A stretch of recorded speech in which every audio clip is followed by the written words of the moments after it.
शिरोन्नति परम सेवीदृशी येन ते तेजस्वी सुजनोऽहमेव सुकृति तेनैव तेजः पते।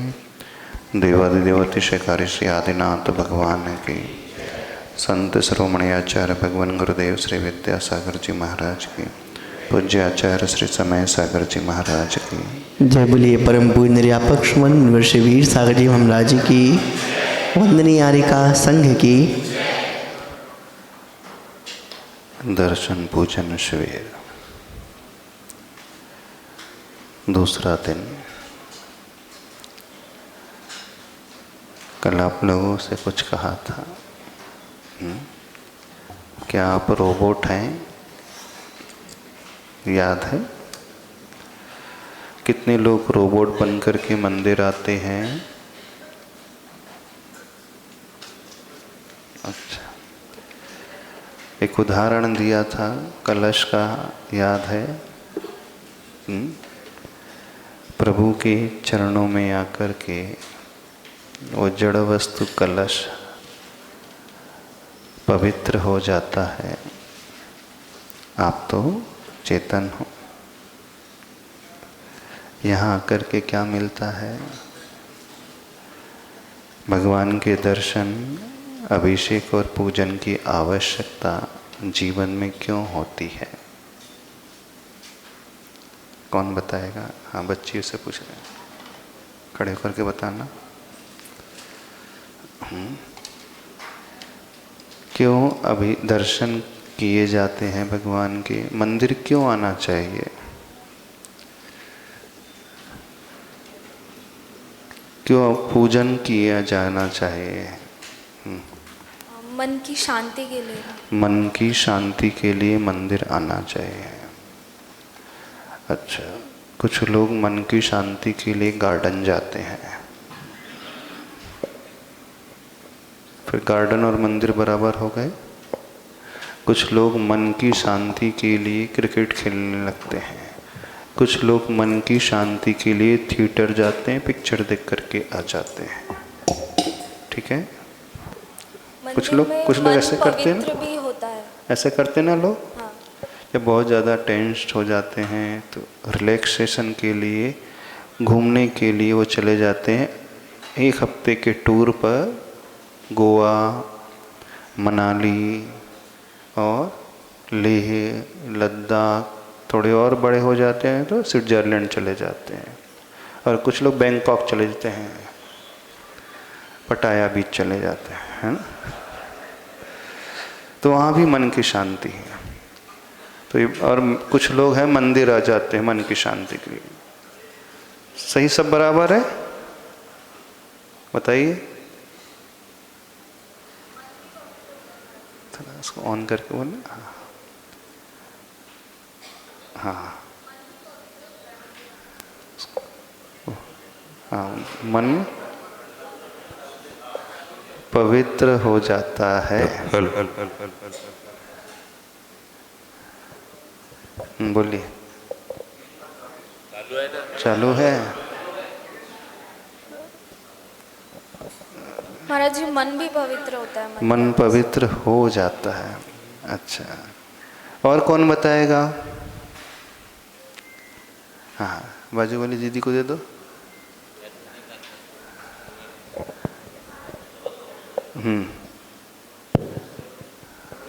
हाँ, ऑफ क्यों कर देते हैं आप लोग कॉर्डलेस?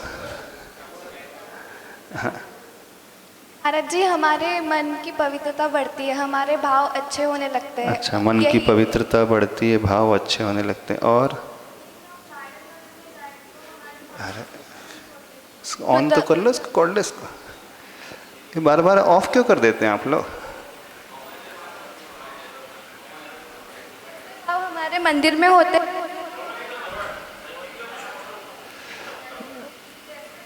हाँ, जैसे भाव मंदिर में होते हैं वैसे भाव गार्डन में नहीं होते। कुछ लोगों के भाव गार्डन में ज़्यादा अच्छे होते हैं, मंदिर में नहीं होते। हाँ, उनको दे दो, बच्चों को दे दो अभी कॉर्डलेस आज। हाँ, थोड़ा से बच्चों से समझना है। आप लोग तो सब बहुत समझदार हो, कर ही रहे हैं। बैटरी सब बराबर है, तो स्विच ऑफ कर देते हैं बार बार वो। हाँ चलिए बोलिए।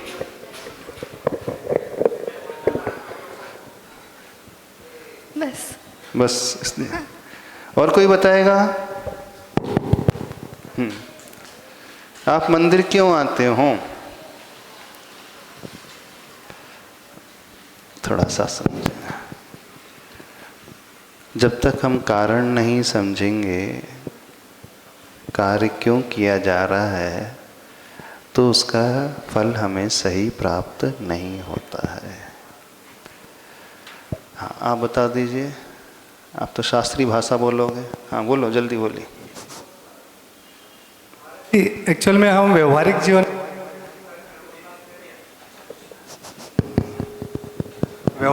में हम जो भी कृतकारी कर्मों से जो भी पाप कम करते हैं, तो हमारी भावना होती है कि वहाँ जाने से हमारे उन कर्मों की निर्जरा होती है और थोड़ा हमें आगे के इसके लिए आगे से यानी आगे हम उससे जो पाप कर्म है वो ना करें, ये भावना हमारी जागृत होती है मंदिर में जाने ये से। भावना करने, अच्छा ये भावना करनी चाहिए इसलिए। Hello hello. तो ये भावना तो घर जागृत होती है, वहाँ जाने से जागृत होती है। ये भावना तो घर बैठ के भी कर सकते हैं आप। मंदिर की मंदिर आने की क्या आवश्यकता? मंदिर की प्रभावना मंदिर की, घर में वो सरकमस्टेंसेस नहीं मिलते हैं। चलो हेलो, ठीक है। नमस्तु गुरुवर। प्रभु के गुणों को आत्मसात करने के लिए मंदिर। अच्छा, प्रभु के गुणों को आत्मसात करने के लिए, वेरी गुड। और श्रावकों के षट आवश्यक में से एक बात है पूजन व दर्शन। अच्छा, एक आवश्यक उसको पूरा करने के लिए, नियम निभाने के लिए आते हैं। भगवान जैसा बनने के लिए हम मंदिर। भगवान जैसा बनने के लिए। प्रभु आपके सही का हमारे को बना दो, इसीलिए अपन मंदिर में जाते हैं। आपके गुण और आप सही का ही हमें बनना है। अच्छा, उसके लिए जैसा ही हमें बनना है, इसके लिए बहुत सारे लोग ये कर रहे हैं कि हमें प्रभु जैसा बनना है, अथवा प्रभु के गुणों को हमें प्राप्त करना है, अथवा मन को शांत करना है, ऐसा। अच्छा, कितने साल से आप लोग मंदिर आ रहे हैं? बचपन से आ रहे हैं। भगवान के भीतर कितने गुण हैं? कितने हैं? अनंत। तो इतने साल से आते आते आपके भीतर कितने गुण आ गए? एक दिन आते तो एक दिन में कितने गुण मिलते भगवान से? हाँ पिंटू भैया, हाँ, एक दिन में कितने गुण मिलते? एक दिन आया डे 1 तो कितने गुण मिलेंगे? अभी तक कुछ भी गुण नहीं है। फिर मंदिर आकर क्या किया? हाँ, मंदिर आकर के क्या किया फिर? जब अभी तो एक भी गुण नहीं आए तो क्या किया फिर मंदिर आकर के? बताइए। अरे बाजू वाले से नहीं पूछना है। नहीं पूछ नहीं रहा हूँ। हाँ वो मैंने अभी फाइनली इस पे आ गए कि रोबोट जैसा ही कर रहे हैं, बस गुण तो एक भी आया नहीं अभी तक। अच्छा, फाइनली ये आया कि हम रोबोट जैसे ही कर रहे हैं, गुण एक भी नहीं आया। नहीं। अच्छा, किन किन के भीतर गुण आ गए हैं भगवान जैसे? किसी के भीतर नहीं आए। फिर क्या किया मंदिर आकर के? कुछ तो किया है।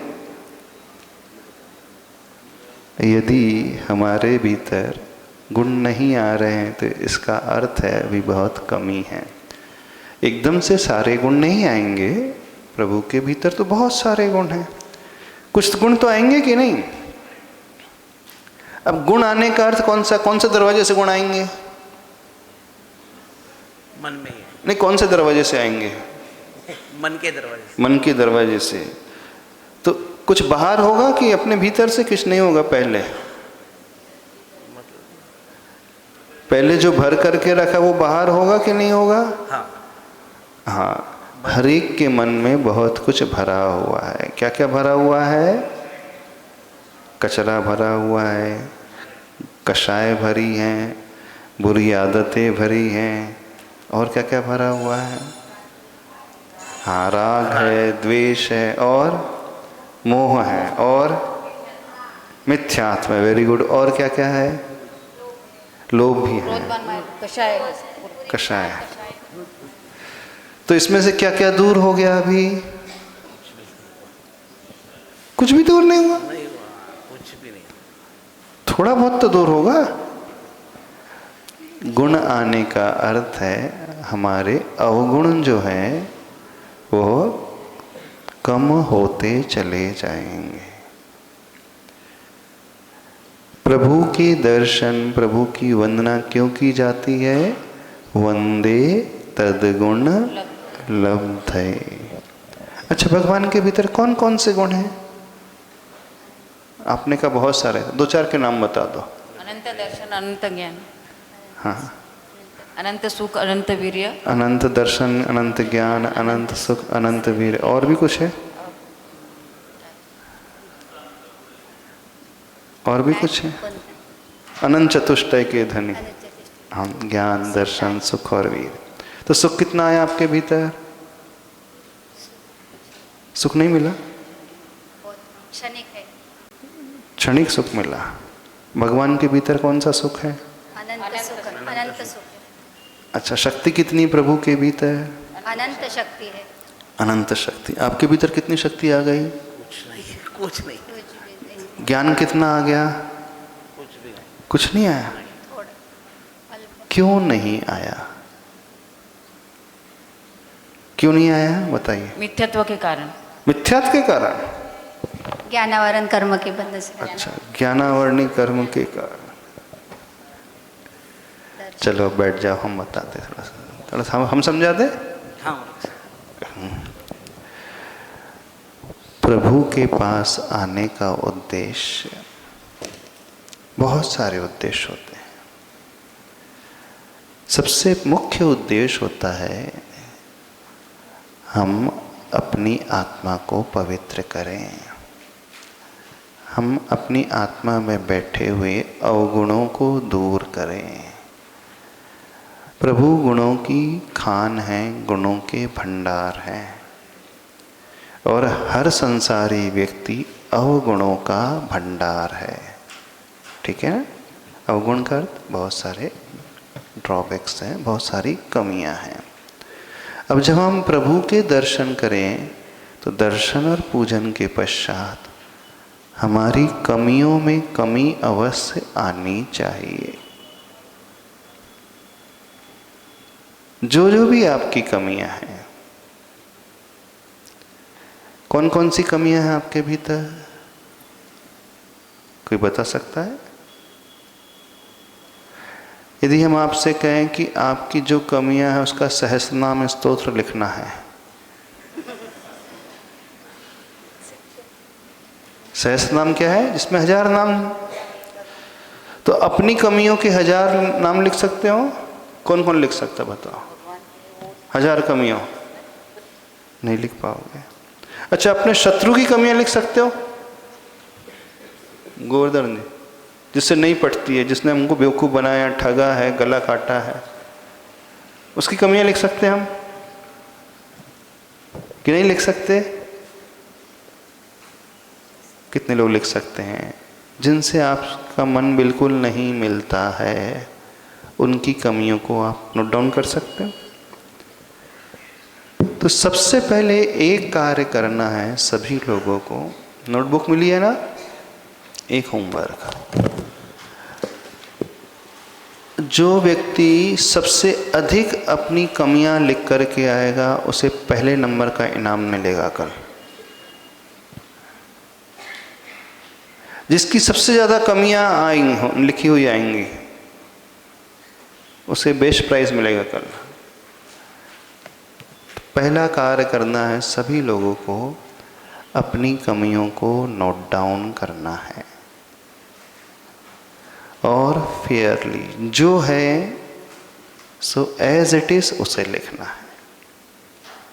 किस किस टाइप की कमियां हैं आपके भीतर? खड़ा होकर के कौन बताएगा?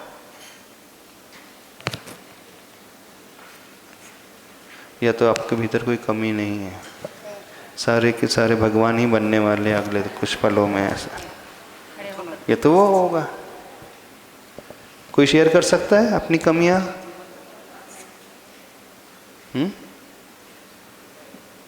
नहीं शेयर कर सकते, हिम्मत नहीं है। कोशिश करो, याद करो जो जो कमी आपके भीतर है। सर पल पल में भगवान, नमस्ते भगवान, पल पल में जानकर भी कोई बहुत बार झूठ बोलना पड़ता है। जान करके झूठ बोलना पड़ता है। झूठ बोलना, हाँ। और कसाई भी बहुत कर लेते हैं हम लोग। कसाई से मतलब गुस्सा? गुस्सा बोलो या किसी ने कुछ किया तो उसके बारे में हम लोग क्या करते हैं, यार बुरा सोचता। हाँ, और क्या कमी है? फिर बाकी तो बहुत जिंदगी में जितना भी चलता है, जीव हत्या कर लेते हैं बिना देखे, समचिन में नहीं चलते हैं। कुछ बनाते हैं तो आग जब तो उसको भी बिना देखे कुछ तो भी कर लेते हैं। हाँ, इसके अलावा और कमी आप लोगों में है? महिला वर्ग में कमियां हैं? नहीं है? कौन सी है? हाँ, उबे राहून सांगा तुम्हें। नमस्ते गुरुदेव।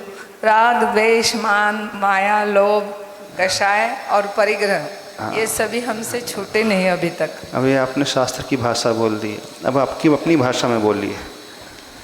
परिग्रह ज्यादा है। हाँ, परिग्रह ज्यादा है। और क्या है? राग भी ज्यादा आता है। राग ज्यादा है? किससे? घर के लोगों से। घर से। और क्या है? बाहर भी आता है, घर में अभिमान भी आ जाता है? नहीं, अहम मान ज्यादा नहीं। अहम आता है? कम हो गया वो। कम हो गया। और ईर्ष्या? नहीं, ईर्ष्या अभी कम हो गई है। अच्छा।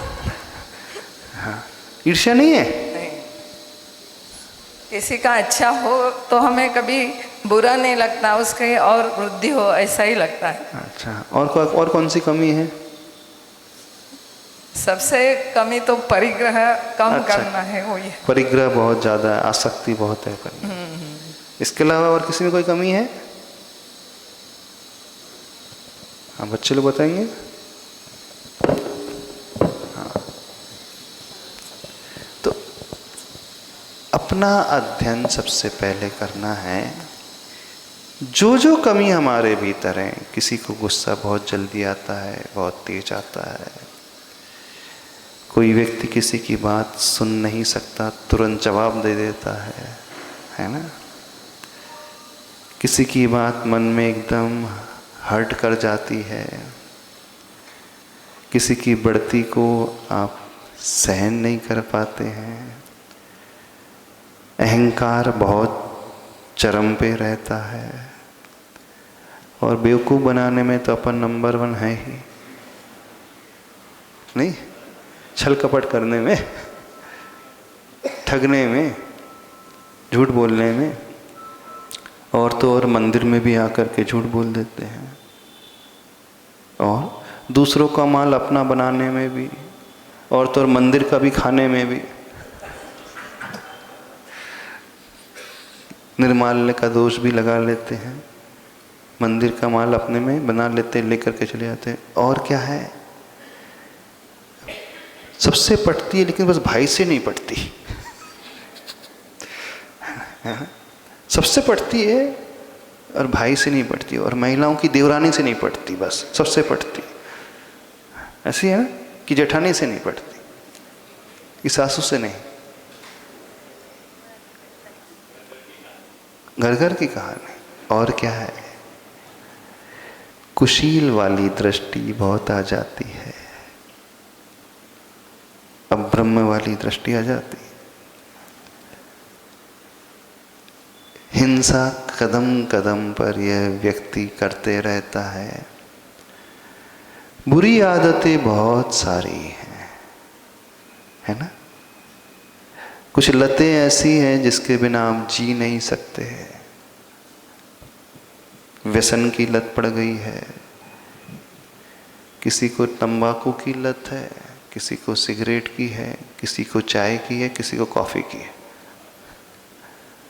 उसके बिना नहीं जी सकते ना? जो जो आपकी बैड हैबिट्स हैं वो सारी की सारी आपकी कमियां हैं, वो लिखना है। 7 व्यसनों में से आप क्या क्या करते हैं उन्हें लिखना है। अंदर से डर बहुत लगता है, आत्मविश्वास नहीं रह पाता है, चिंता बहुत करते रहते हैं, टेंशन बहुत लेते रहते हैं। कमी है ना, है कि नहीं? इसके अलावा और क्या कमी है? आलसी एक नंबर के आलसी हैं। अच्छे कार्य में हमेशा आलस आ जाता है, और तो और भगवान की पूजा में सबसे पहले आलस आता है।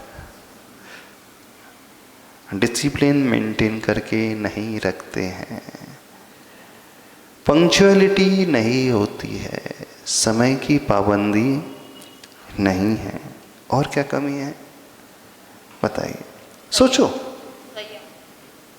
विचार करो, पहले अपने भीतर झांक करके देखो, जो जो कमी आपके भीतर मौजूद है याद करो।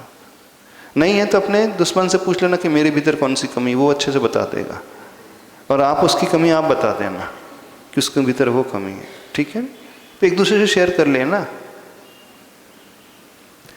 तो जब तक हम अपनी कमियों को नहीं पहचानेंगे, उसका अध्ययन नहीं करेंगे, प्रभु के पास आकर के दूर करने का भाव कैसे होगा?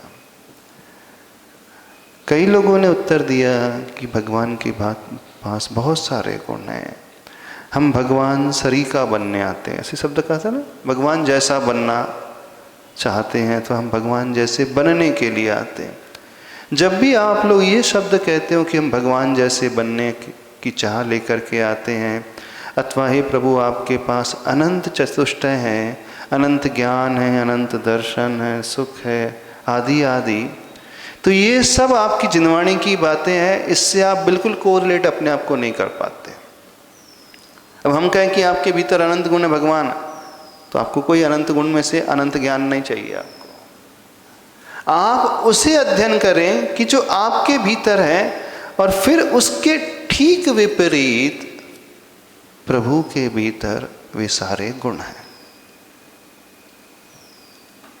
जिसे शास्त्र पढ़ना नहीं आता है, जिसे शास्त्र का ज़्यादा ज्ञान नहीं है, जिसे संस्कृत की भक्ति भी नहीं पढ़ना आता है, दर्शन पाठ भी नहीं समझ में आता है, जिसे पूजा की वो पंक्तियां भी नहीं समझ में आती हैं, ऐसा व्यक्ति भी प्रभु के पास आकर के अपने अंदर के भावों को रख सकता है। अब जब हम कहते हैं भगवान के भीतर अनंत गुण हैं, तो हमें अनंत से कुछ पता ही नहीं चलता। फिर 4 के नाम मालूम है, ज्ञान, दर्शन, सुख और वीर। इसके अलावा अन्य के हमें नाम ही ज्ञात नहीं है, और जो नाम पता है वह सिर्फ शास्त्रीय नाम पता है। तो जब हम शास्त्र की भाषा करने लगते हैं, पढ़ने से लगते हैं, उसके अनुसार बताने लगते हैं, तो अपने आप को उससे इजीली जोड़ नहीं पाते। तो हम आप सबको एक तरीका बता रहे हैं अपने आप को जोड़ने का। जो जो आप रियलाइज़ करते हो, महसूस करते हो, ये प्रभु मैं इन कमियों से भरा हूँ, मैं आपके चरणों में दर्शन करने के लिए आ रहा हूँ, तो इन कमियों से मैं ऊपर उठ पाऊँ, इस भाव को लेकर के मैं आ रहा हूँ। अब अनंत गुण तो भगवान बन करके ही मिलेंगे। अभी तो आप संसारी हैं, हम संसारी हैं, तो संसारी के भीतर अनंत गुण एकदम से प्रकट नहीं हो पाएंगे, लेकिन जो उसके ड्रॉबैक्स हैं, अवगुण हैं, उसे धीरे धीरे कम करने का वो भाव लेकर के आएगा। तो भगवान के पास कौन से भाव लेकर के आते हैं दर्शन करने?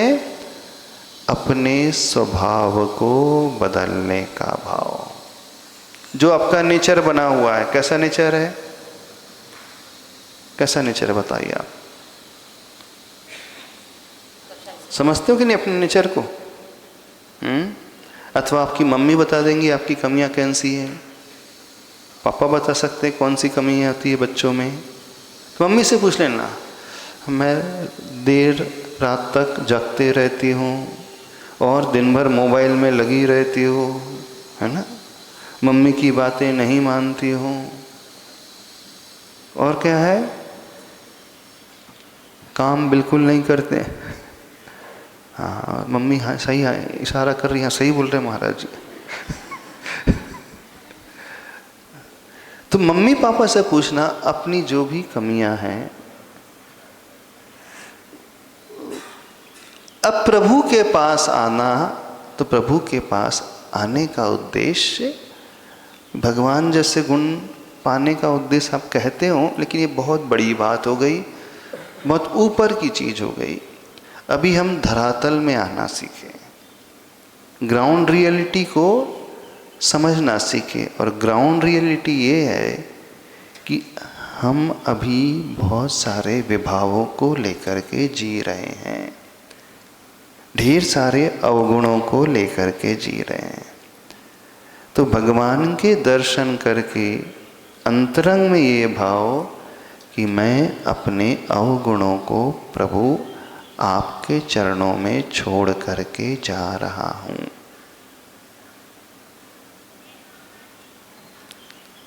ऐसा सोचते हैं आप लोग? ऐसा सोचा करो। अच्छा, भगवान के पास ये तो उद्देश्य समझ में आ गया क्यों आना।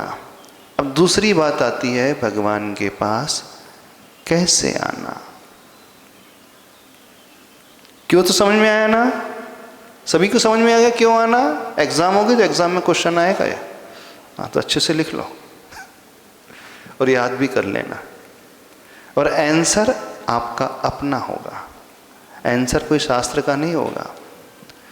दूसरा प्रश्न आता है भगवान के पास कैसे आना। कैसे आते हो भगवान के पास, बताओ। खाली हाथ आते हो कि भरे हाथ आते हो, बताइए। खाली हाथ आते हो, भरे हाथ आते हो? कितने लोग कुछ लेकर के आते हैं प्रभु के पास दर्शन करने के समय, बाकी खाली हाथ। एक बात याद रखो, यदि प्रभु के पास खाली हाथ आओगे तो खाली हाथ ही लौट करके जाओगे।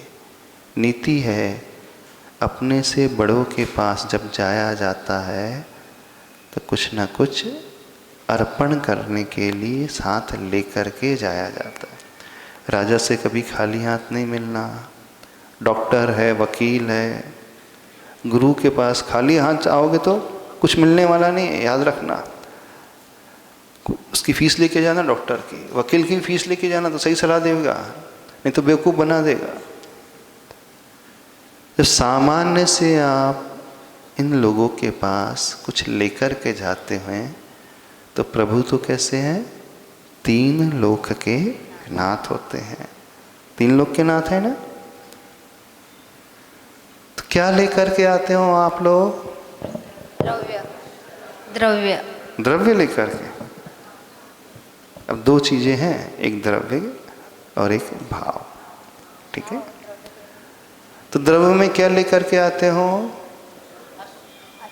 अष्टद्रव्य। अष्टद्रव्य। और भी कुछ? प्रभु के पास आने के लिए हमें द्रव्य भी चाहिए, द्रव्य शुद्धि भी चाहिए, और भाव की शुद्धि भी चाहिए। अच्छा, थोड़ा लाते हो कि ज़्यादा लाते हो?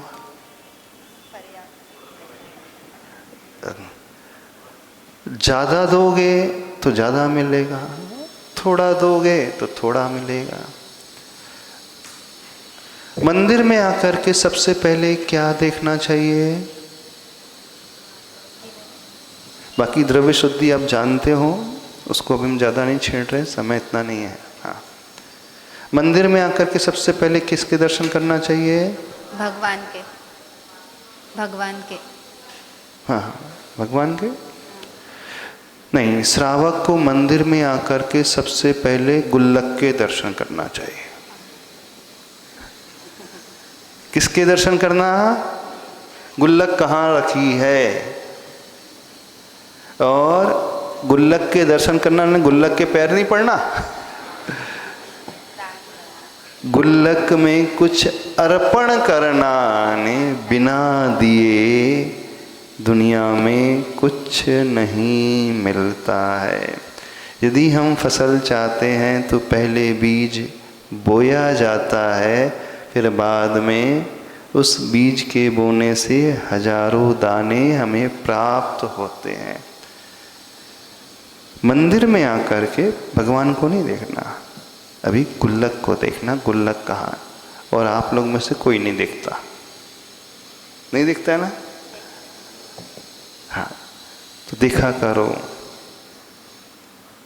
क्यों? जब वो दिखेगी, कुछ डालोगे तो आपका अर्पण शुरू हो जाएगा, फिर उसके बाद समर्पण शुरू हो जाएगा। बिना समर्पण के हमें कुछ नहीं मिलता है। प्रभु से हम कुछ पाना चाहते हैं तो पहले झुकना सीखो।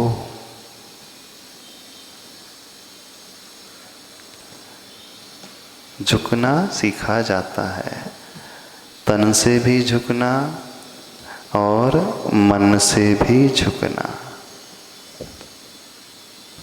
दोनों से झुकना सीखो। न तो आप तन से झुकते हो और न ही आप मन से झुकते हो। भगवान को कैसे नमस्तु करते हो? तन से, गवासन में बैठ करके 3 प्रदक्षिणा देकर मन वचन काया से 3 बार उठ करके और बैठ करके गवासन से नमोस्तु किया जाता है। हमने यहाँ नहीं देखा कि कोई भी 3 बार नमोस्तु करता है। कितने बार करते हो? एक बार भी गवासन से बैठ करके नहीं करते हो। कुछ तो खड़े खड़े ही गर्दन झुका लेते हैं, जैसे कोई फ्रेंड से मिल रहे हो। हाय, हाउ आर यू? भगवान आप कैसे हैं? बढ़िया, मैं भी अच्छा हूँ, नमोस्तु। आपके 5 अंग जो हैं भू स्पर्शित होना चाहिए, जमीन को टच होना चाहिए।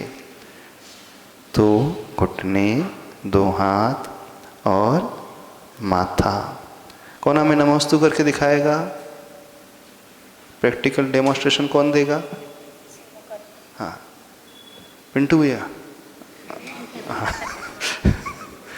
हाँ, कैसे नमोस्तु करते भगवान को? यहाँ सामने आकर। हाँ, सामने आकर के कैसे करते हो? तो वही तो बताना कैसे करते हो। हाँ हाँ, कहाँ देखो, सिर्फ आपके घुटने टच हो रहे हैं, अभी तो हाथ भी टच नहीं हो रहे जमीन को। हाथ भी टच नहीं हो रहे ना, सिर भी टच नहीं हो रहा है। 5 अंग जमीन को टच होने चाहिए। कैसे टच होंगे? करो, पेट आ जाता है। हाँ, वो बच्चा बताएगा कैसे करते हैं। ऐसा नहीं, अभी भी आपका सिर जमीन में टच नहीं हो रहा है। हाँ, हाथ आगे फैलाओ। हाँ, वेरी गुड। दोनों हाथ आगे हो, माथा जमीन को टच करे और घुटने जमीन को टच करे। ये एक बार हुआ, खड़े हो। हाँ, अब दूसरी बार फिर से झुको बैठ करके। हाँ, बोलो भगवान से, हे भगवान नमोस्तु। हाँ, फिर खड़े हो, खड़े हो। हाँ, फिर बोलो झुक करके नमोस्तु। हाँ, 3 बार ऐसे झुकना चाहिए। आप तो एक बार भी नहीं झुकते हो। जो इस प्रकार से 3 बार झुकेगा उसकी कमर का दर्द भी दूर हो जाएगा, शरीर भी स्वस्थ रहेगा और मन भी स्वस्थ रहेगा। मन की स्वस्थता हमारी कषायों के विसर्जन से होती है। झुकने के लिए हमें अपने अहम को छोड़ना पड़ता है।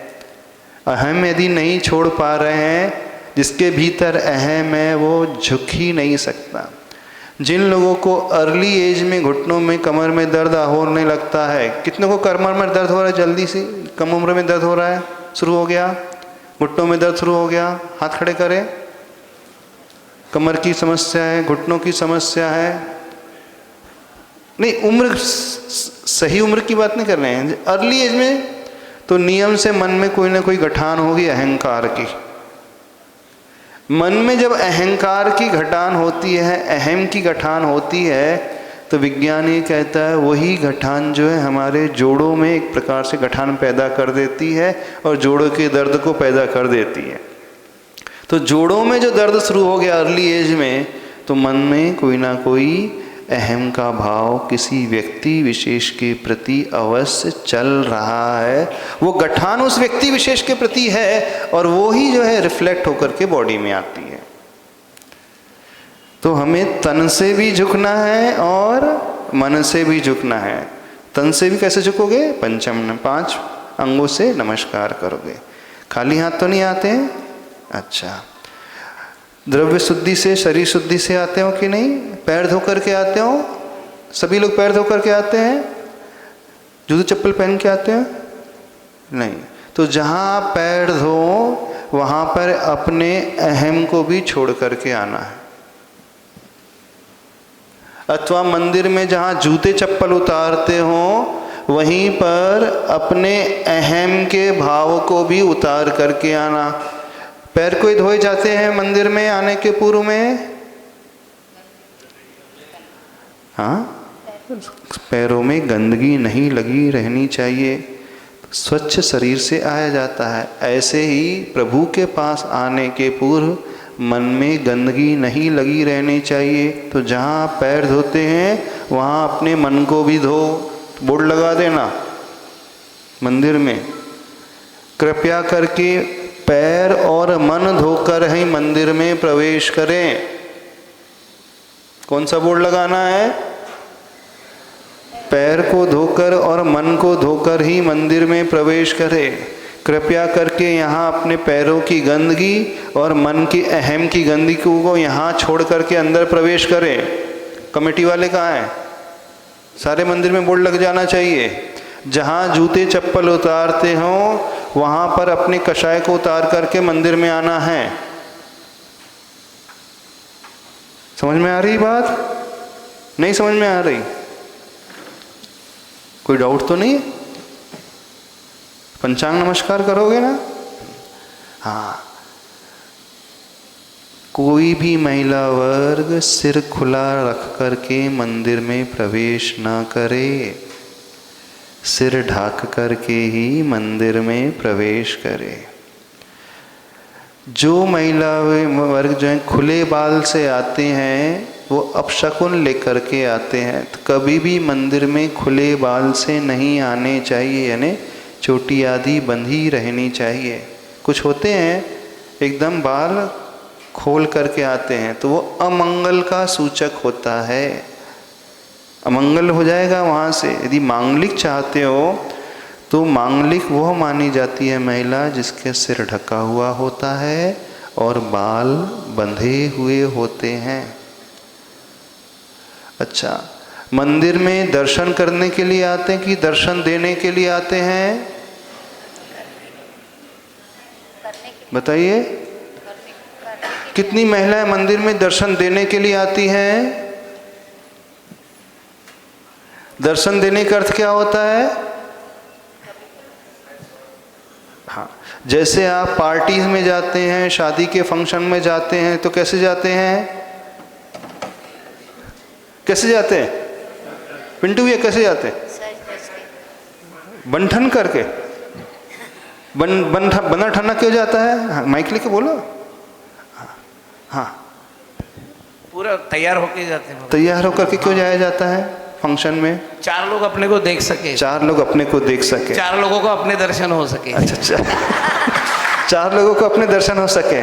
तो मंदिर में दर्शन करने आते कि दर्शन देने आते हैं? तो दर्शन देने का अर्थ क्या हुआ? एक्स्ट्रा श्रृंगार करके आना।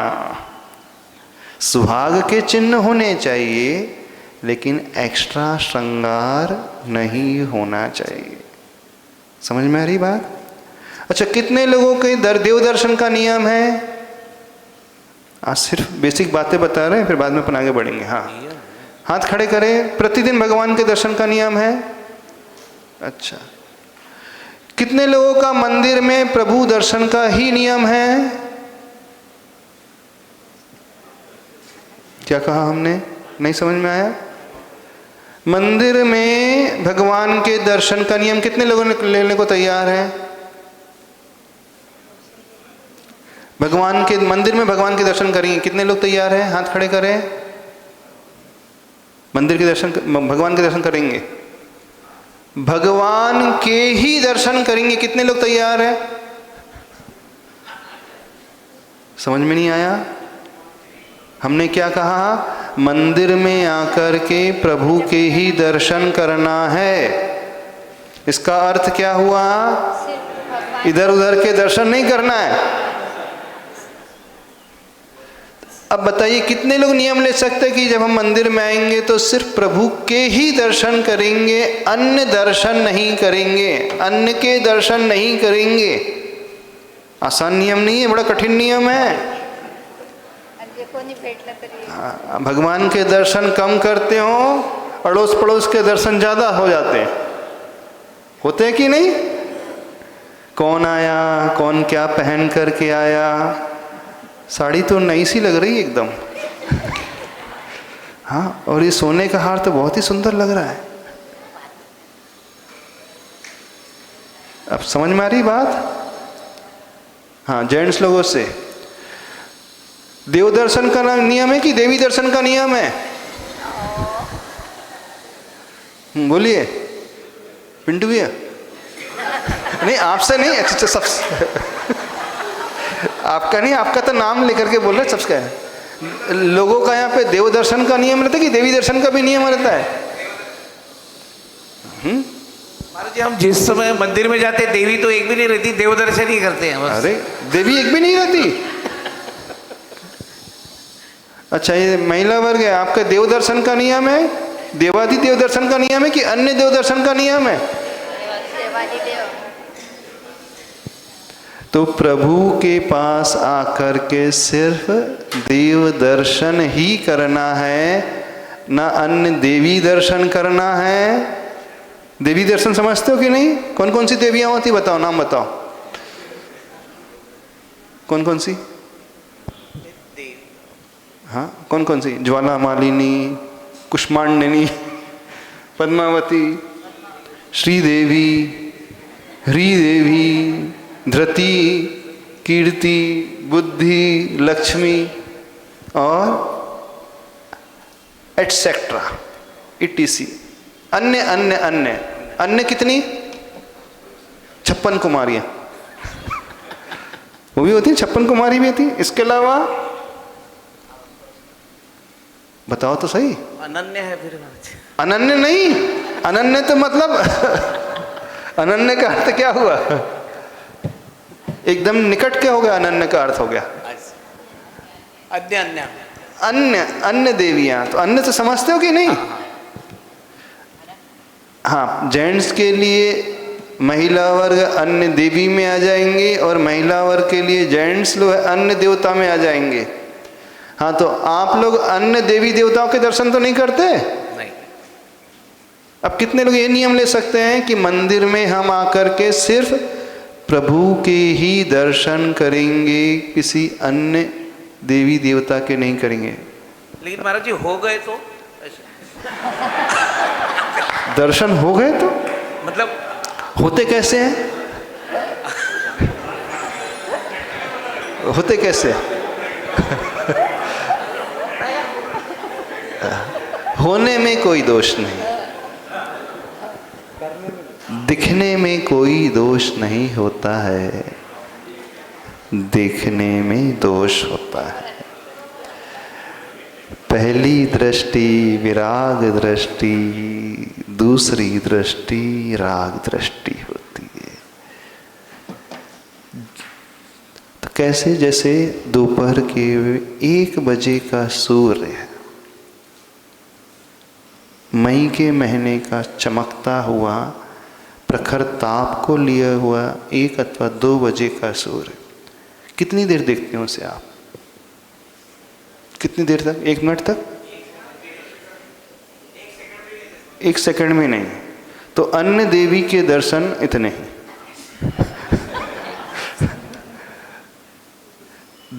दृष्टि चले भी जाए सूर्य की ओर तो तुरंत व्यक्ति दृष्टि नीचे ला लेता है, ज़्यादा देर तक नहीं देख सकता ना। क्यों नहीं देख सकता है? रीज़न क्या है? सूर्य को ज़्यादा देर तक क्यों नहीं देख सकते?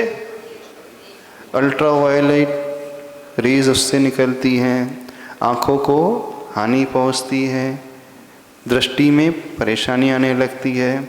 तो जो रेडिएशंस होता है उसमें यूवी रेज होती हैं तो वो बड़ी ख़तरनाक होती हैं, तो लगातार इन आँखों से हम देख ही नहीं सकते। तो जैसे सूर्य के दर्शन करता है कि हो जाते हैं, बता हो जाते हैं, हो भी नहीं जाते बल्कि वो आँख पहले बचाता है। वो ऐसे ही मंदिर में आकर के सिर्फ प्रभु के ही दर्शन, बाकी अन्य किसी के दर्शन नहीं। दिख जाए तो तुरंत दृष्टि नीचे होना चाहिए। अब समझ में आया ना? अब बताइए, अब जनरली हाथ खड़ा करना है कि मंदिर में प्रभु के ही दर्शन करेंगे। कितने लोग ले सकते हैं नियम? समझ में आया क्या? नियम आसान नहीं है, कठिन है। क्योंकि एक बात याद रखना, यदि मंदिर में आकर के व्यक्ति इधर उधर के दर्शन कर रहा है तो निदत्ति निकाचित कर्म का वो बंद करने वाला हो जाता है। घोर तीव्रतम पाप कर्म का बंद वो करता है।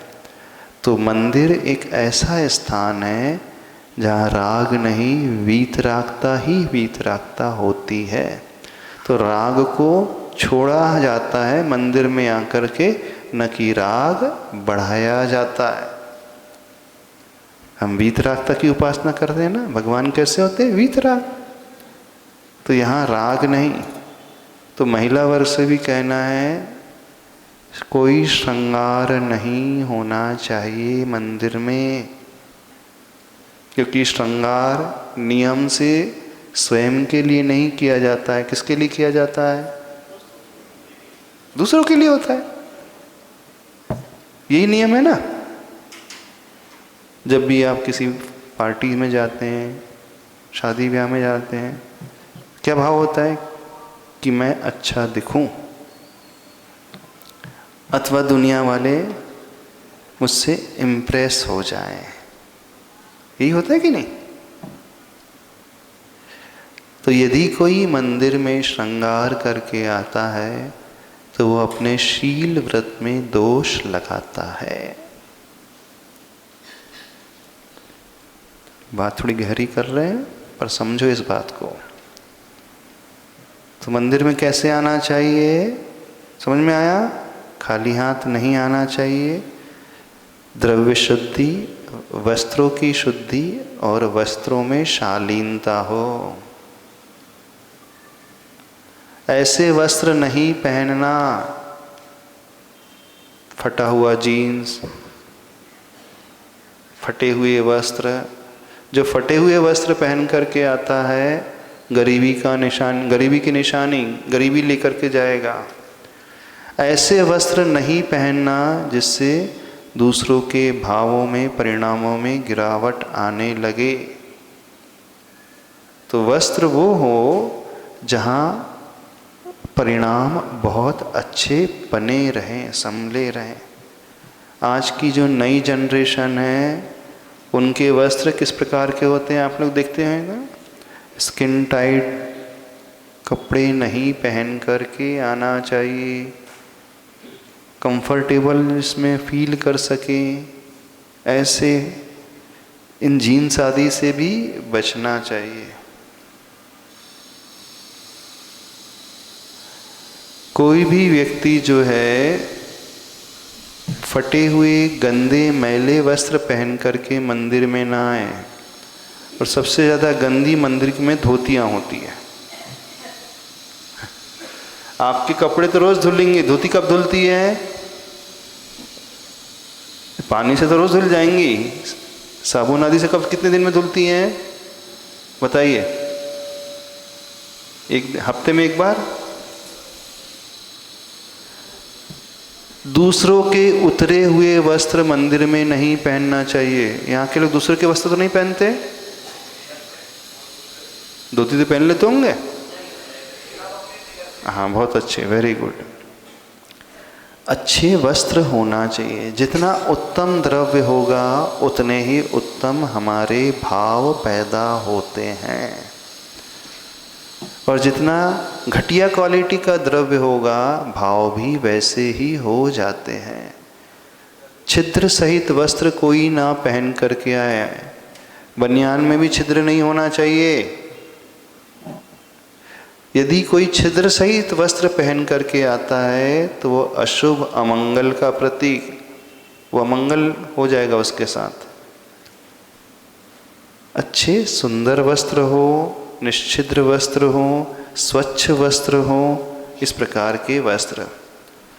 द्रव्य कैसे लेकर के आते हो? मंदिर के चावल अलग, खाने के चावल अलग, है ना। खाने में कौन सा चावल यूज़ करते हो? बासमती। क्या रेट वाला? 80 रुपये। मंदिर में पूजा के लिए कौन सा? सेम रेट वाला कि कम रेट वाला कि ज़्यादा रेट वाला? हाँ, ज़्यादा रेट वाला तो बहुत अच्छी बात है।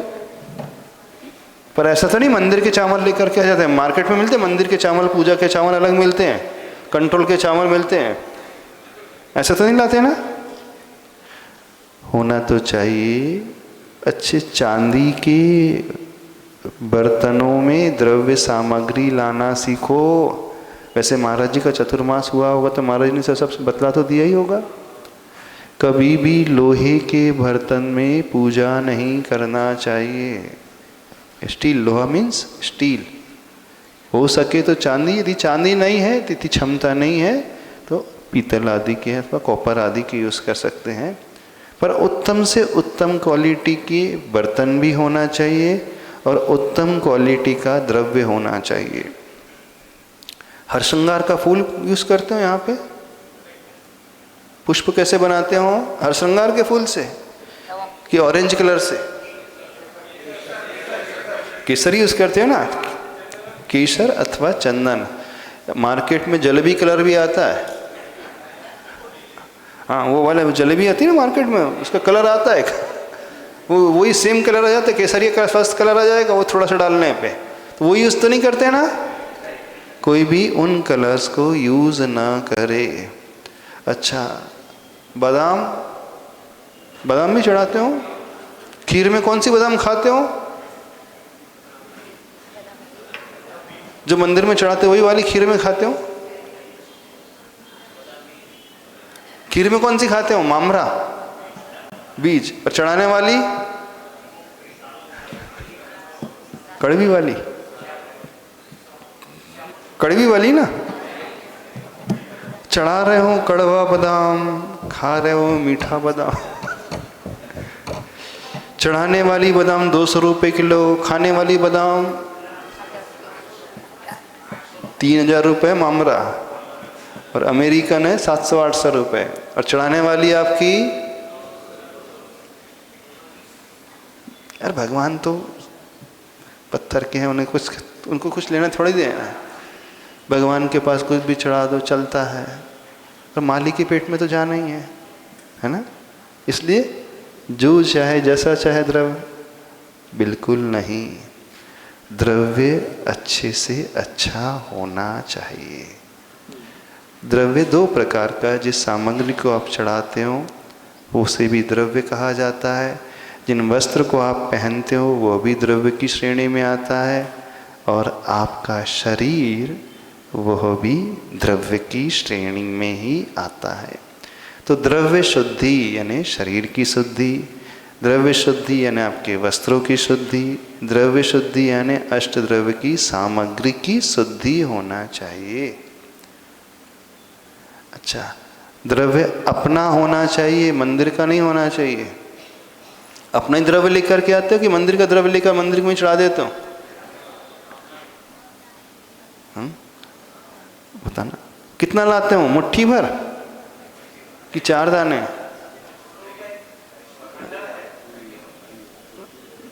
समझो। हमारा महाराज जी एक पूज्य धैर्य भक्त मंडल है। हाँ। हर महीने कलेक्शन करके एक साथ मंदिर में द्रव्य लाके रख देते हैं, अच्छे से अच्छा क्वालिटी। हाँ, बहुत अच्छा। द्रव्य जितना अपना अपना द्रव्य होगा तो फल मिलेगा, पर के द्रव्य से फल नहीं मिलेगा। पर के द्रव्य से पूजा करोगे तो आप एक सेल्समैन बन करके रह जाओगे, और अपने द्रव्य से पूजा करोगे तो आप दुकान के मालिक रहोगे। सेल्समैन भी नौकरी करता है 10 घंटे की, लेकिन उसे सिर्फ सैलरी मिलती है, और जो मालिक होता है उसे बहुत इनकम होती है। तो जब भी द्रव्य से पूजा करना हो अथवा दान देना हो तो स्वद्रव्य से ही दान दिया जाता है, पर द्रव्य से कभी दान नहीं होता है, चाहे आहार दान हो अथवा मंदिर में पूजा की सामग्री हो। चौके में आप पर द्रव्य उठा करके ऊपर थाली से उठाया और हाथ में दे दिया, अंजलि में दे दिया, और आप समझते हैं कि हमने दान कर दिया। ये दान नहीं होता है। क्रिया तो हो गई, पर उसमें थोड़ा सा ही पुण्य मिल पाएगा। कितना? जितना एक सेल्समैन को उस शॉप में काम करने पर मिलता है, उससे ज़्यादा नहीं, क्योंकि वो एक नौकर है। तो आप भी एक प्रकार से नौकरी ही करके रह जाते हो। समझ में आ रही है बात? नहीं समझ में आ रही? अभी ज़्यादा डिटेल में नहीं कह रहे हैं। तो ये द्रव्य शुद्धि हो गई, शरीर की शुद्धि हो गई, वस्त्रों की शुद्धि हो गई, और अन्य सामग्री आदि की शुद्धि हो गई। इसके पश्चात आते हैं भावों का वर्णन। अब ये सबसे इम्पोर्टेंट है। मंदिर में कैसे आकर के प्रभु के दर्शन करें। दर्शन करते समय 3 प्रदक्षिणा दे करके प्रभु के दर्शन करते हैं। और जो मंत्र आप जानते हैं, निश्चय निश्चय निश्चय बोल करके ही प्रवेश करते हैं। ऐसी प्रवेश करते हो कि नहीं करते हो? ओम जय जय जय आदि बोल करके जो मूल नायक भगवान है उनके दर्शन, उनके अर्घ आदि चढ़ा करके, ये सारी विधि वैसे आप लोगों को ज्ञात होगी और जिनवाणी में आपको मिल जाती है। अब भाव कैसे पैदा होते हैं? कैसे भाव पैदा होते हैं आपके बताइए। किन भावों से भर कर के आप दर्शन करते हैं? समय तो नहीं हो गया? ये समय हो गया तो बता देना, क्योंकि भाव का प्रसंग है, बहुत गहरा प्रसंग है और सबसे इम्पोर्टेंट प्रसंग है। इसी से सब कुछ होने वाला है। द्रव्य का भी आलम्बन आवश्यक है। भावों की शुरुआत कब से शुरू होती है? कहाँ से शुरू होती है? घर से शुरू होती है, मंदिर से नहीं होती है, घर से। जैसे आपके घर में कोई शादी का फंक्शन होता है तो जिस दिन शादी होती है उसी दिन सब कुछ क्रिया होती है क्या? भाव कब से पैदा होने लगते हैं? तैयारी कब से शुरू हो जाती है? मन में वो परिणाम कब से पैदा होने लगते हैं? जब से डेट फिक्स हो जाती है। तो वहाँ जैसी डेट फिक्स हुई, अथवा डेट भी फिक्स बाद में होती है, इंगेजमेंट हो गए तो आपकी सारी प्लानिंग वहीं से स्टार्ट हो जाती है। भले ही वो शादी 6 महीने बाद हो, 1 साल बाद हो, लेकिन 1 साल पूर्व ही सारी तैयारियां शुरू हो जाती हैं और आप उस प्लानिंग को करने लगते हो, सोचने लगते हो कि कब करना है, कैसा करना है, कितना करना है, कितना डूब करके करना है, कितना समय देना है, कितनी छुट्टी निकालना है। सारी प्लानिंग तभी से होती है ना। तो ऐसे ही जैसे आप सांसारिक क्षेत्र में जब कहीं पिकनिक मनाने के लिए जाते हो, कहीं घूमने के लिए जाते हो, किसी टूर में जाते हो, समर वेकेशन में जाते हो और 8 दिन का टूर निकालते हो, तो आप उसी दिन से तैयारी नहीं शुरू करते।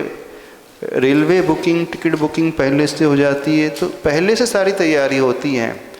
तो सांसारिक क्षेत्र में जब सारी प्लानिंग आपकी पहले से हो जाती है इसलिए हो जाती हैं कि वो जब आप पहले से तैयारी करोगे तो वो सही तरीके से होगी और अच्छा उसमें मन भी लगता है। तो धार्मिक क्षेत्र में भी दर्शन पूजन करने आ रहे हों तो उसकी तैयारी कब से होती है? निकलने के पूर्व नहीं, सो कर के उठते ही मन जो है सोचने लगता है। तो पद्म पुराण ग्रंथ में आता है, जो व्यक्ति अभी निद्रा से उठा ही है जस्ट और सोच रहा है कि मुझे प्रभु के दर्शन करने जाना है, तो उसे एक उपवास के फल की प्राप्ति हो जाती है। अभी कहाँ है? बिस्तर पे है वो, बिस्तर पे रहते हुए सोच रहा है कि दर्शन करने जाना। फिर वो बिस्तर से उठता है, स्नान कर रहा है, धोती दुपट्टा पहन रहा है, तो उपवास की संख्या डबल क्रम से बढ़ते चले जाती हैं। फिर अष्टद्रव्य की सामग्री निकालता है और उपवास की संख्या, फिर घर से निकला आधे रास्ते में आया और उपवास की संख्या डबल, फिर मंदिर के शिखर को दूर से देखा और उपवास की संख्या डबल, फिर मंदिर की देहरी में प्रवेश करने के लिए उसने कदम बढ़ाया, गेट पर आया, उपवास की संख्या और दोगुनी, फिर चरण आदि धो कर के मंदिर की देहरी को स्पर्श कर रहा है, उपवास की संख्या दोगुनी।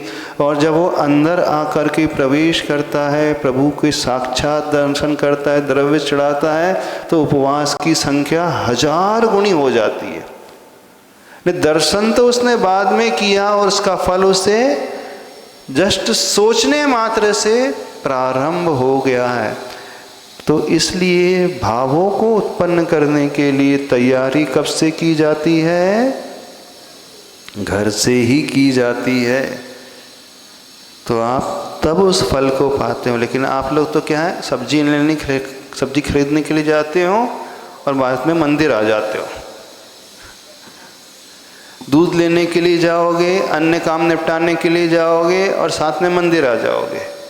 ये करते हो कि नहीं? मंदिर जा रहे हैं तो साथ में अपन सारे और काम में निपटा लें। कैसा, क्या विचार पहला पैदा हो रहा है, उस बात को ध्यान रखना बहुत आवश्यक है। तो हमारे भाव तब से अच्छे होने शुरू हो जाते हैं। तो आप लोग घर में प्लानिंग करते हो कि नहीं करते हो? अब मंदिर जाना है, प्रभु के दर्शन करना है, फिर आते ही अब भाग्य मेरो उदय आयो, दर्श प्रभु जी को लख लयो। जब ये कहता है तो अपने आप को सौभाग्यशाली मानता है। फिर इसके बाद वो भावों की विशुद्धि को धीरे धीरे बढ़ाना शुरू करता है। कैसे बढ़ाता है, क्या सोचता है, कैसे उसके मन में विचारधारा उत्पन्न होती है, इस विषय को अब अपन कल देख लेंगे अच्छे से। ठीक है, आज इतना ही रखे। कोई डाउट तो नहीं है? समझ में आ गया? तो गवासन में बैठ कर के 3 बार देव गुरु शास्त्र के लिए ऐसे ही किया जाता है। और मंदिर में जितनी वेदी हैं, हर वेदी में 3 बार उठ कर के बैठ कर के। ज़्यादा तो नहीं हो जाएगा? अरे तो क्या एक ही वेदी के भगवान हैं क्या? बाकी 3 वेदी के भगवान, 4 वेदी के भगवान नहीं है क्या? सारी वेदी में प्रभु हैं, 3 लोक के नाथ हैं। तो उनके जब हम दर्शन करना चाह रहे हैं तो इन भावों को ला करके करें। अभी इतना ही रखते हैं। देवादिदेव खजारक्ष आदिनाथ भगवान की